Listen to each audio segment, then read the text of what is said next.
భద్రాద్రి కొత్తగూడెం జిల్లా కరకగూడెం మండలం తుమ్మలగూడెం గ్రామ పంచాయతీ తోలం బాలరాజు బీఆర్ఎస్ పార్టీ బలపరిచిన అభ్యర్థిగా పోటీ చేసి తుమ్మలగూడెం పంచాయతీలో 30 ఓట్ల మెజార్టీతో గెలుపొందారు. తనకు ఓటు వేసి గెలిపించిన తుమ్మలగూడెం గ్రామ పంచాయతీ ప్రజలకు హృదయపూర్వక ధన్యవాదాలు తెలియజేశారు.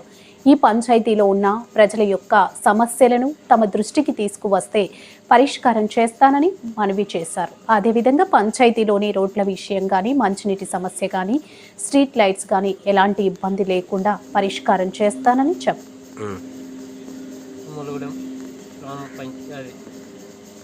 ప్రజలకి చెప్పున్నది ఏమనగా, నేను నన్ను ఓటేసి గెలిపించినందుకు నా హృదయపూర్వకంగా నమస్కారాలు చేసుకుంటున్నాను.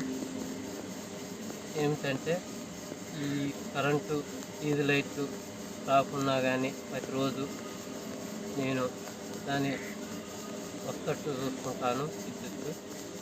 మరియు అలాగే ఈ గ్రామ పంచాయతీకి ఈ గ్రామానికి రోడ్డు కూడా లేదు కాబట్టి దానికి కూడా నేను వస్తట్టు ప్రపోజల్ పెట్టుకుంటున్నాను.